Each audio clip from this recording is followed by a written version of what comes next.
जहां इंद्रियों को दिव्य करना है वहां हम इनको और मलिन कर रहे हैं।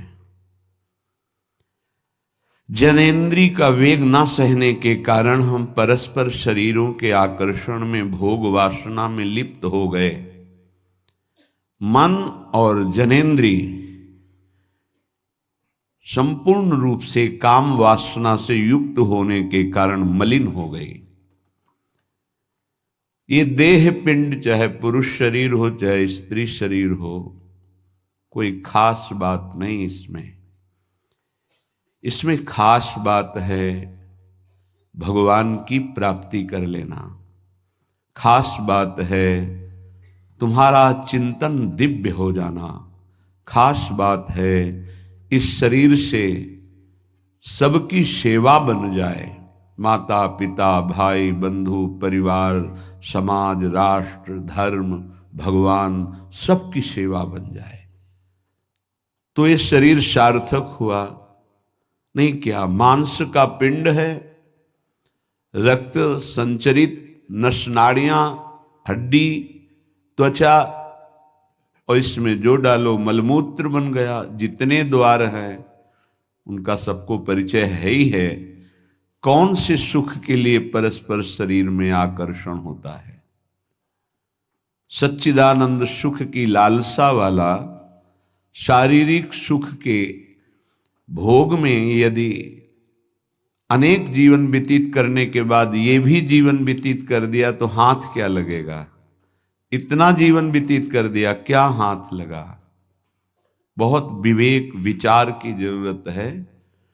धर्मयुक्त काम भगवान ने अपना स्वरूप बताया है सृष्टि संचालन के लिए। यदि विवाह पाणी ग्रहण संस्कार करके संतानोत्पत्ति के लिए विधान किया गया है तो वो धर्मयुक्त काम है, व्यभिचार वहां भी नहीं, धर्मयुक्त काम। अन्यथा धर्म विरुद्ध यदि काम का सेवन किया जाए तो घोर पापाचरण बनने लगता है और मलिनता पे मलिनता होती चली जाती है। स्त्री रूपा मेध्य पिंडे मुंह रमृत धिया। हमारी बुद्धि इतनी मलिन हो गई है कि मलमूत्र के द्वार को अमृत पान का स्वरूप समझते हैं। कितनी निकृष्ट बुद्धि है। इन शरीरों पे है क्या? ऊपर के द्वार देखो, आंख से कीचड़ निकले, नाक से कितनी खखार के थूको, वमन करके देखो। नीचे के द्वार तो दुर्गंध युक्त मलमूत्र के ही हैं। किन भोगों में तुम अमृत पान करना चाहते हो? स्त्री रूपा मेध्य पिंडे मुहुः रमृत धिया नित्य लोलुभ्यमानम। नित्य तुम लुभायमान हो रहे हो कि अगर ये शरीर भोगने को मिल जाए, ये शरीर मिल जाए तो हमारा जीवन धन्य हो जाए। नित्य लोलुभ्यमानम है क्या? थोड़ा विवेक से विचार करके देखो। धर्मयुक्त संतानोत्पत्ति के लिए भगवान ने आदेश किया है। मनमुखी चाल चल करके मनोरंजन करने के लिए ये नहीं बना हुआ है। फंसते चले जाओगे। अमृत की लालसा से मृत होते चले जाओगे। तुम्हारे विचार मृत, तुम्हारे आचरण मृत, तुम्हारा शरीर मृत, तुम्हारी चेष्टा मृत, क्योंकि मृत लोक में हो। इसका नाम मृत्यु लोक है और खोज रहे हो अमृत। चक्षुर्न क्षुद्र जीवैरपि विहितो। ये नेत्र मिथ्या रूप में लुभायमान हो रहे हैं। चमड़ी ऊपर से गोरी पीली जैसी भी, उसी में हम आसक्त हो रहे हैं। इतने आसक्त हो रहे हैं। परसों एक नवयुवक भाई प्रश्न एकांतिक में कह रहे, जिया नहीं जा रहा, हमको हमारी मित्र ने धोखा दे दिया और हालत भी ऐसी थी कि करुणा लग रही थी कि कृपा करें प्रभु और इनकी बुद्धि को इस दलदल से निकालें। वो जीवन से हारा हुआ व्यक्ति बैठा हुआ है केवल एक बात में कि उसको उसके किसी मित्र ने, मतलब स्त्री शरीर ने उसको धोखा दे के दूसरे से ब्याह कर लिया। धोखा देके मतलब मन की गति है, इसमें धोखा और सही का क्षेत्र नहीं है। ये तो विचरण करता रहता है, आज ये आज ये आज ये। इसका कोई बिरला इसकी इस गति को रोक दे, वही साधना परायण साधक कहा जाता है। पर ऐसा नहीं होता है। जहां तुमसे बढ़कर कोई मिला तो वहां दृष्टि उसकी जम जाएगी, तुम्हें छोड़ देगा। संसार का खेल यही है। तुम्हारा प्यार अगर सही ठिकाने पे पहुंच जाए तो सार्थक हो जाए। वो प्यार मूर्ति प्रेम के खिलौना दो खेलत हैं प्रेम खेल, प्रियालाल, इनसे प्रेम हो जाए तो निहाल हो जाओगे। पर इनसे प्रेम करने के लिए कठिनता है। पहले सर्वत्र से राग हटावे तो इनसे प्रेम होता है, अन्यथा नहीं। सर्वत्र की ममता बटोर कर इनके चरणों में तब प्रेम होता है। बोले नेत्र दूषित हो गए बस यही देखते हुए। यही दुर्दशा है जीव की। सामने भगवान हैं चराचर जगत के हृदय में, उनको कोई नहीं देखना चाहता, और बाहरी केवल चमड़े को देख करके हम आकर्षित हो रहे हैं। ये चमड़ी ज्यादा दिन नहीं टिकेगी, जिसकी तुम देख रहे हो उसकी और तुम्हारी भी, ये नष्ट होने वाली है। इन्हीं को शासन में साधक रखता है। नेत्रेंद्री हम जहां चाहें वहीं जाएगी, अन्यथा नहीं जाएगी।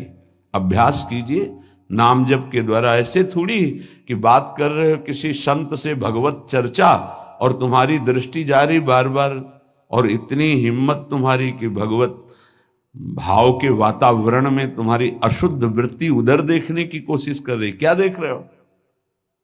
चुप हो, एकदम शांत। चक्षुर्न क्षुद्र जीवैरपि विहित मृषा मानना अत्यंत मग्नाहा। ये क्षुद्र जीव समझ नहीं पा रहे कि नेत्र किसके लिए मिले। ये नेत्र मिले भगवत साक्षात्कार के लिए। ये विचार करो 5 मिनट आंख बंद करके, अगर ऐसे ही तुम्हारी आंखें छीन ली जाएं तो सोचो कैसा तुम्हारा जीवन होगा। जिन आंखों से तुम गंदी बातें कर रहे हो, गंदी बातें देख रहे हो, यही आंखें भगवान छीन लेते तुम्हारी, तो क्या तुम्हारा जीवन होता। आज तुम्हें भगवान ने आंख दी है, तुम इससे धर्म का दर्शन करो, सब में भगवत दर्शन करो, श्री विग्रह के दर्शन करो, संत दर्शन करो, नेत्र पावन करो। नेत्रों को दूषित कर लिया हमारी वाक इंद्री। जब हम इससे चिदानंद नाम जप करते हैं, चिदानंद लीला का गायन करते हैं, तो वाणी भी चिदानंद हो जाती है। श्रवणेन्द्रिय, जब इससे हम नाम कीर्तन सुनते हैं, नाम जब सुनते हैं, भगवत लीला सुनते हैं, तो श्रवणेन्द्रिय चिदानंद हो जाती है।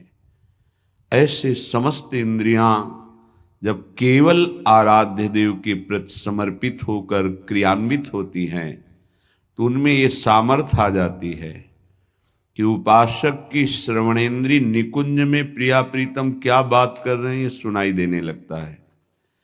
निकुंज में प्रिया प्रीतम कैसी शोभा से विराजमान है ये दिखाई देने लगता है। आज कौन से सौरभ का लेप किया गया ये घ्राणेन्द्रिय से पता चलने लगता है।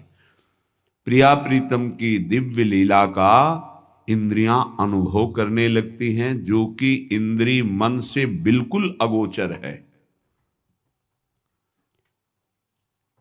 अगर उपासक इन इंद्रियों को थोड़ी भी स्वतंत्रता दे देगा तो इनका स्वभाव है प्रकृति स्थान कर्षति। ये प्रकृति के वस्तु व्यक्ति स्थान के आकर्षण में फंस जाएंगी। फिर ये महासुख जिसकी हमारे हृदय में लालसा है वो प्रकृति से पूर्ण होने वाली नहीं, वो परमात्मा से होने वाली है। जब हमारी इंद्रियां प्रकृति की तरफ जाती हैं तो मलिन हो जाती है, और मिथ्या देह सम्मान को तुमने सुख मान लिया। 4 लोग नमस्कार किए तो तुम अपने को श्रेष्ठ समझ लिए। किंचन मात्र भी कोई श्रेष्ठ नहीं है। ये पंचभूत शरीर सबके उसी सामग्री से बने हुए हैं। अंदर जो जीव अंश है भगवान का बिल्कुल बराबर है। अब जो सम्मान और अपमान होता है गुण और अवगुण का होता है, और गुण और अवगुण दोनों मायाकृत है। सुनो तात मायाकृत गुण और दोष अनेक, ये दोनों मायाकृत है। तो तुम किसका सम्मान? माया का। किसका अपमान? माया का। तुम तो मान और अपमान दोनों से परे हो। अगर कोई तुम्हें प्रणाम कर रहा है तो तुमको उसकी श्रद्धा को प्रणाम करना है। तुम खास थोड़ी हो गए कि वो तुम्हें साष्टांग प्रणाम कर रहा है तो तुम महान हो गए। महान वो है जो साष्टांग प्रणाम कर रहा है, उसकी श्रद्धा प्रबल है। नहीं क्यों, कोई अंतर नहीं। जो इस देह में पंचभूत वही उस देह में पंचभूत, जो इसमें परमात्मा का अंश वो उसमें परमात्मा का अंश, उसकी श्रद्धा बड़ी है इसलिए वो आपकी तरफ प्रणाम कर रहा है। बोले बहुत बुरा हो गया। मिथ्या मृषा मानना अत्यंत मगनाह, मैं झूठ मूठ अपने को बड़ा मानकर सम्मान प्राप्त करने की लालसा, सम्मान स्वीकार कर लिया तो हृदय अपवित्र हो गया। बड़ा मन है, फंसाता रहता है, वो मकड़ी की जाल की तरह, फंसने वाला नहीं जानता है। संत सदगुरुदेव शास्त्र इनकी सूत्रों को जब स्वीकार करे तो पता चलता है मैं फंस रहा हूं या मुक्त हो रहा हूं। श्रीपाद कह रहे हैं कि देखो, जनेन्द्री ने फंसा दिया काम भोग में, नेत्रेंद्री ने फंसा दिया रूप में। सच्ची अगर सावधान न रहे तो ऐसे ऐसे फंसाव हैं कि जीवन ही नष्ट हो जाता है, पूरा जीवन। अब उसको लाख समझा रहे थे, कुछ समझ में नहीं आ रहा था। बस वो ये समझ रहा था कोई आशीर्वाद मिल जाए, जादू टोना मिल जाए कि वो जो हमारी मित्र है वो वापस हमको मिल जाए वापस। बस उसको इतना ही लक्ष्य था। और हम ज्ञान विज्ञान वर्णन कर रहे थे, सुन बैठा था केवल, क्योंकि समझ में आता है ना आप हमारी बात पकड़ रहे हो कि नहीं पकड़ रहे। नेत्रेंद्री ने रूपों में फंसा दिया, हृदय मलिन हो गया सम्मान प्राप्त करने की लालसा से। और कह रहे जिभ्या मिष्टान्न निष्ठा विरमति न मनाग वित्त सग्रंथनुचितम। जबान आ गई भोजन के स्वाद में, ये मिष्ठान्न है, ये चटपटा है, ये बड़ा स्वादिष्ट है। जिभ्या रसेंद्री यदि भोजन के स्वाद में मगन है तो राधा नाम सुधा रसम का स्वाद नहीं ले पाएगी। उचित आहार जो भगवत प्रसाद रूप है उसको डाल लेते हैं, उसके प्रति हम आसक्त नहीं होते, स्वाद दृष्टि नहीं रखते।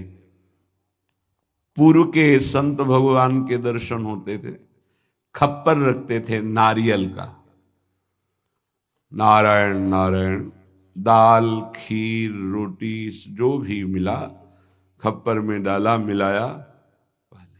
स्वाद से मतलब नहीं, प्राण पोषण से मतलब है।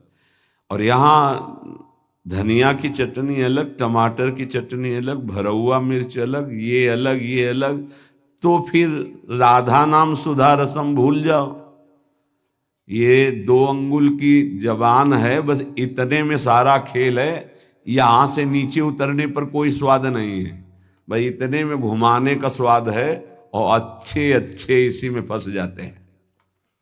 जिसकी रसेंद्री विजयी नहीं हुआ रसेंद्री से, वो हर इंद्री का विजयी होने पर भी विजयी नहीं माना जाता। रसेंद्री विजयी जनेन्द्री विजयी जरूर होगा, और रसेंद्री जनेन्द्री विजयी संपूर्ण इंद्रियों का विजेता माना जाता है। धैर्यवान उसे ही कहते हैं जो 2 इंद्रियों को काबू में कर ले, रसेंद्री और जनेन्द्री।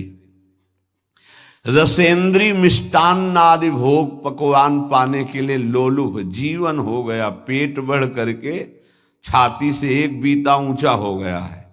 उठने बैठने में दिक्कत होती है, पर पाने के समय और कितना अधिक पाया जा सके, ये स्वाद वो स्वाद वो स्वाद कितना पाओगे, मर जाओगे पाते पाते, फिर भी तृप्ति नहीं होगी। बहुत विचित्र वासना है, बहुत विचित्र वासना है। चित्त वित्त सग्रंथ अनुचितम, सच्ची बात। आज चरित्र भगवत धर्म मर्यादा इसका महत्व धीरे धीरे समाज से हटता जा रहा है, धन का महत्व होता जा रहा है। क्या दुर्दशा है। बोले मनाग वित्त सग्र धनुचितम, अनुचित रूप से धन कभी सुखी नहीं हो सकता जो अनुचित रूप से धन प्राप्त करता है। हा वृंदारण्य कान्या भवति मम गतिश्चेदहम त्वत्स्थितोपि, मेरी क्या गति होगी जब मेरी इंद्रियां और मेरा मन ऐसा है, मैं आपका आश्रय लेता हूं, आपका वास स्वीकार करता हूं, मैं समझ गया कि मेरे से अब कुछ नहीं होने वाला, मेरी अनन्य गति आप हो। हे वृंदावन, आप मेरा सुधार कर दो। अब मैं कहीं किसी की ओर नहीं देख सकता, सिर्फ आपका आश्रय लिए हूं। भाव ये है कि हम सब तरह से हीन हैं, हर इंद्रिया हम पर विजय प्राप्त किए हुए है। उल्टा इंद्रियों पर हमें विजय प्राप्त करना चाहिए, इंद्रियां हम पर विजयी हो गई हैं, अब हम कैसे मुक्त हों। तो बोले धाम का आश्रय ले लो, बड़ा महत्व है।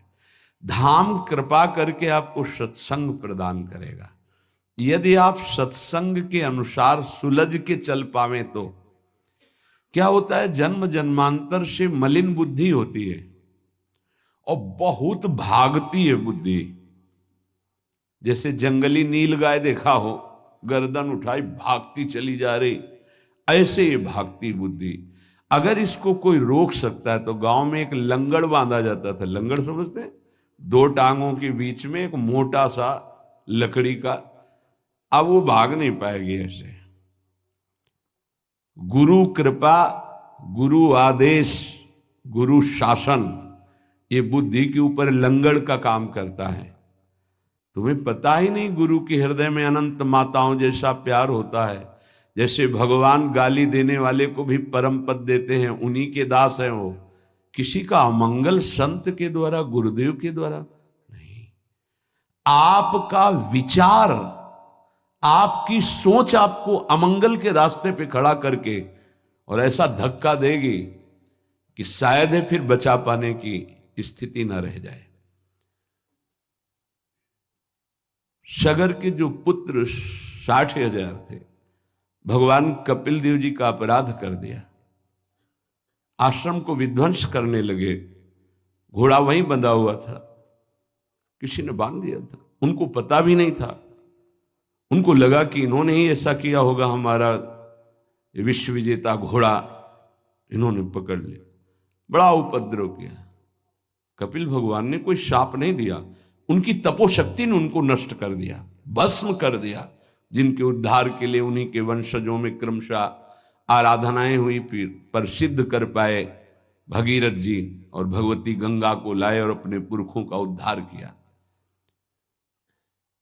जो थोड़ा भी अपनी बुद्धि को तुम भगवत मार्ग से विमुख करोगे, वो आपको फंसाने के सिवा और कोई मार्ग नहीं बता सकती। यहां समिटना है, अपने अस्तित्व को मिटा देना है, प्रभु के चरणों में पूर्ण आश्रित हो जाना है और जीवन मुक्त हो जाना है। ये रास्ता है। यदि हम भगवत मार्ग के पथिक हो करके थोड़ा भी अपने मन के अनुसार चलेंगे तो मार्ग बदल जाएगा। गुरु आज्ञा तज करहि जे बान, यह अधर्म यह सब हानि, कान न रसिकन मेरा है। पर जैसे जंगली नील गाय होती है ना, उसको ऊपर कोई शासन बर्दाश्त नहीं।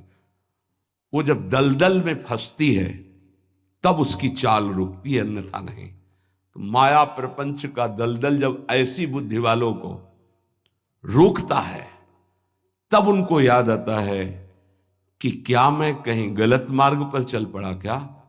पर जब तक फंसता नहीं तब तक उसे पता ले चल। माया ऐसी बचाव पक्ष से उसको ले जाती कि इतनी दूर पहले ले जाऊं कि ये लौट ही न सके, तब बात बनेगी।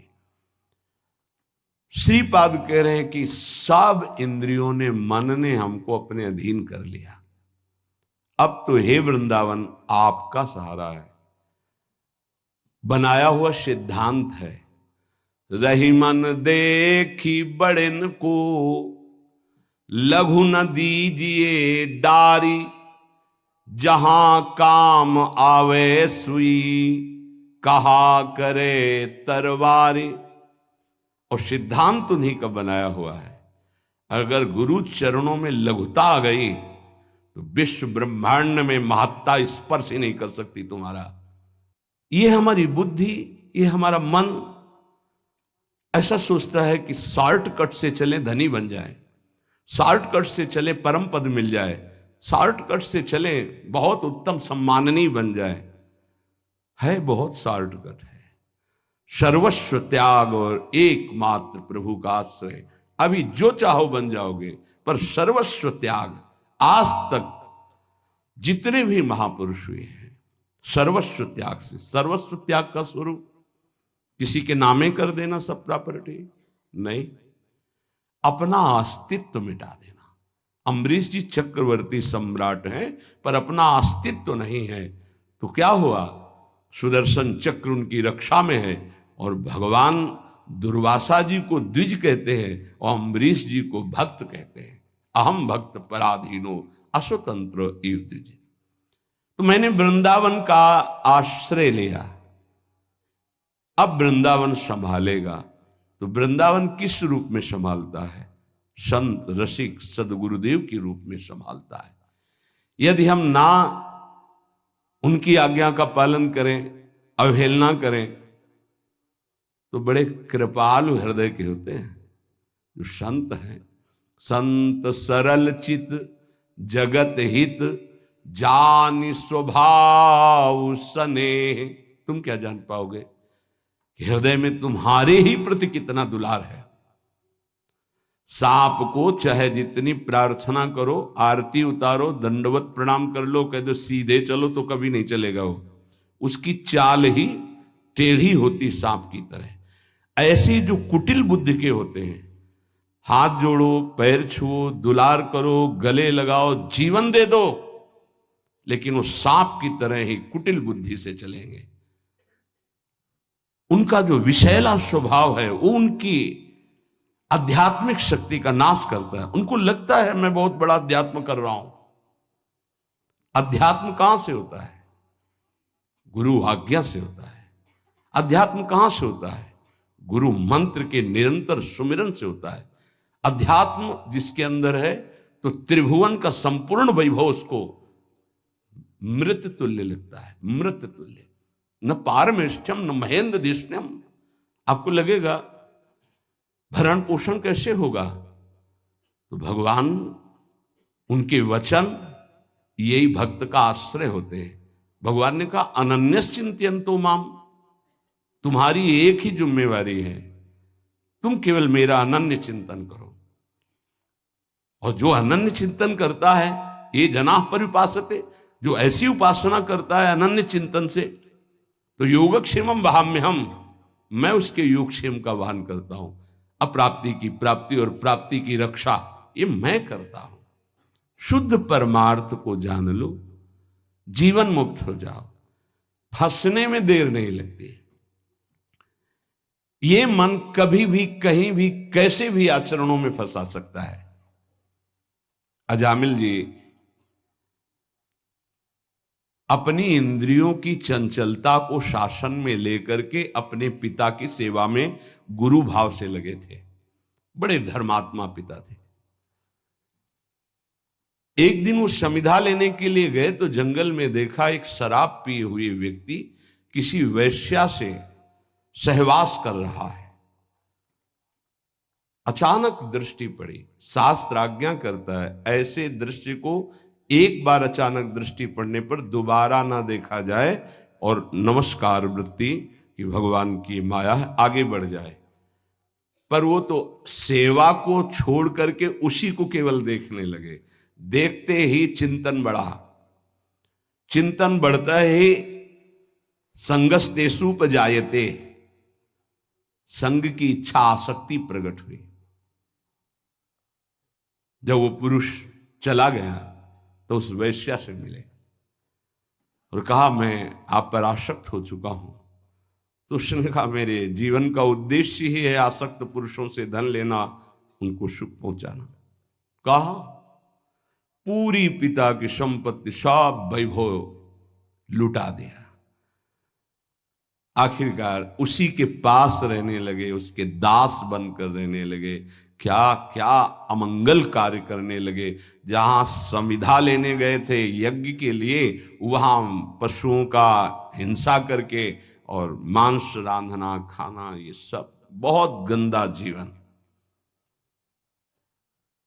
एक बार थोड़ा भी कोई धर्म का अनुष्ठान करे तो धर्मो रक्षति रक्षिता, धर्म उसको बचाने की कोशिश करता है, रक्षा करता है। गांव में संत मंडली आई, मंडली ने पूछा यहां कोई पवित्र उदार संत सेवी का घर हो तो बताना, वहां आज हम रुकना चाहते। पूरी संत मंडली ठाकुर को भोग लगाएंगे, आरती पूजा और सुबह चले जाएंगे। हाँ, उन्होंने कहा सबसे ज्यादा पवित्र अजामिल है गांव के बाहर, जो वो बगीचा भी सामने वाला उन्हीं का है, वो वैश्या का था।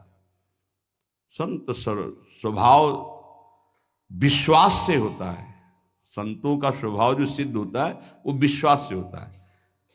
आज तक कभी ऐसा संशय नहीं होता कि आदमी ऐसा बोल रहा है तो इसमें कुछ झूठ भी हो सकता है क्या?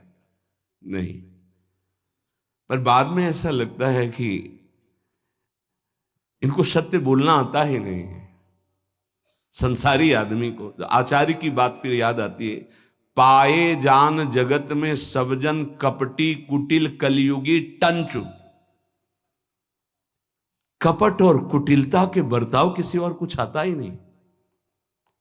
कई बार सत्संग में प्रार्थना की कि एक जगह ऐसी रखो जहां झूठ मत बोलो, कपट मत करो। गुरु दरबार, दंड दो या पुरस्कार दो, आपके हैं, गलत हैं या सही हैं आपके सामने है। एक जगह तो, पर और जगह सब फिट हो सकता है, एक जगह जरूर छल कपट करेगा, क्योंकि पतन वहीं से होता है, जीव का पतन वहीं से होता है। जहां गुरुजनों से कपट और छल किया गया, माया जो कपट का जाल और छल का बिछाती, उसे कोई नहीं काट सकता। माया के जाल को कोई नहीं काट सकता। काटने के लिए गुरु प्रसन्न साहब अनुकूला, जैसे हमसे बोला जाता है, संतों से बोला जाता है, अक्षरशः लगता है सत्य बोल रहा है, संशय ही नहीं, क्योंकि विश्वास की धरा से ही चला जाता है, विश्वास ही होता है। तो संत जनों ने जाके वहां डेरा लगा दिया। ठाकुर जी विराजमान के, आरती पूजा शुरू, इतने में देखा एक मलिन वस्त्र पहने और एक हिरन कांधे पे टांगे और अस्त्र ली हुई वहां। अजामिल ने जीव ही संतों को देखा तो संत दृश्य जी में पातक टरे, हृदय एकदम आर्त भाव से रो पड़ा और याद आई वो बात कि जब मैं जवान था तो कैसे धर्म का अनुष्ठान करता था, कैसे मैं पिता की आज्ञा से भगवत आराधना में, हाय मेरा जीवन किस तरह नष्ट हो गया। नजदीक गया, साष्टांग दंडवत। देखते ही संतों ने समझ लिया। उन्होंने कहा भाई ये बगीचा आपका है? बोल भी नहीं पा रहे थे, बस इशारा किया। हाँ बोले, बताया गया था कि गांव के बाहर एक ब्राह्मण हैं, बड़े पवित्र हैं, तो आपका ही नाम अजामिल है। बोले प्रभु ये तो आपके साथ उपहास किया गया है, मैं पवित्र नहीं, बहुत नीच पापी हूं। ऐसा धर्म का त्याग करके पापाचरण में वैश्या के मल जैसे अन्न से उदर पोषण करता हूं, ये देख रहे हो आप हिंसा, मेरे जैसा पातकी भ्रष्ट कोई नहीं होगा, ये तो आपके साथ उपहास किया गया। उनका भाई अब रात्रि में तो ठाकुर जी नहीं हटाएंगे, यहीं विराजमान करेंगे, पर आपका कुछ पाएंगे भी नहीं। तो चरणों में लौट गया, महाराज क्या अब भी मेरा उद्धार हो सकता है? कहा आखिरी श्वास तक जीव को भगवत प्राप्ति का अवसर दिया जाता है। एक उपाय है, मैं देख रहा हूं तुम्हारे द्वारा वैश्या से कभी पुत्र होगा, तुम उसका नाम नारायण रख देना, बस।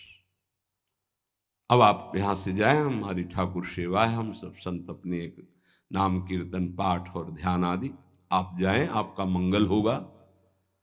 समय आने पर बालक हुआ, वो उससे अत्यंत आसक्ति हो गई। जरा सी इंद्रियों की छूट दी तो एक संयमी ब्रह्मचारी नियमनिष्ठ ऐसे भ्रष्ट आचरणों में फंस गया। पिता ने फिर ब्याह भी करवाया था, पर दृष्टि जहां फंस गई। कुसंग हुआ तो जीवन बर्बाद हो गया, और सत्संग हुआ तो देखो कैसे परम पद मिलता है। अब तो उसी छोटे पुत्र को गोद में लेके घूमना, उसी से प्यार, उसी से दुलार। उसको क्या पता कि एक भयावह समय होता है जिसका नाम मृत्यु है। वो कभी भी किसी पर आक्रमण कर सकती है, और जब यहां से जाओगे ना तो कुछ भी तुम्हारे साथ नहीं। तुम्हारा किया हुआ धर्म और अधर्म, ये दोनों तुम्हारे साथ जाएंगे, जिसे शुभ और अशुभ कर्म कहते हैं। अचानक उसको दिखाई दिया दो भयंकर यमदूत, कांपने लगा। यमदूतों की दृष्टि मात्र से उसके मलमूत्र छूट गए, इतने भयानक। और उसकी आसक्ति अपने पुत्र पे थी, तो ऐसा लगा कि मैं आखिरी में एक बार अपने पुत्र को बुला के देख लूं। बुलाया, नारायण, बस मंगल हो गया। देखो, संत संग अपवर्ग कर, कामी भव कर पंथ। संत का संग सीधे मोक्ष प्रदान करने वाला होता है। नारायण, एक बार जी ही पुकारा,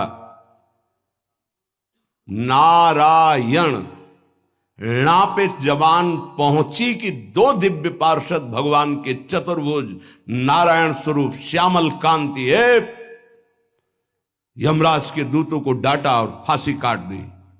अब तुम इस जीव को स्पर्श भी करने का अधिकार खो चुके हो।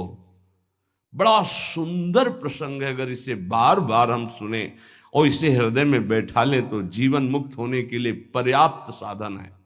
नाम महामंगल मूद में अजामिल जी की चेतना लुप्त होने वाली थी, फांसी पड़ चुकी थी यमदूतों की।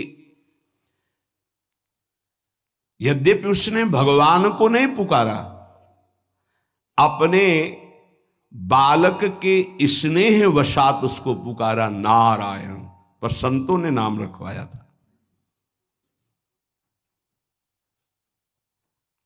88 वर्ष की आयु तक पाप ही पाप होते रहे उसके। यमदूतों को डांट कर भगवान के पार्षदों ने कहा, अब तुम स्पर्श भी नहीं कर सकते इसको। उनका, आप बड़े तेजस्वी देव स्वरूप दिखाई देते हैं, पर आपको पता है ये महानीच पापी हर क्षण पाप करता रहा है। ये मूर्ख अपने पुत्र के बहाने नारायण बुलाया है, ये महापापी है। भगवान के पार्षदों ने कहा, हम देखते हैं कि तुमको कोई ज्ञान नहीं है। जिस समय पुत्र के बहाने नारायण बुलाया, उसी समय निष्पाप हो गया।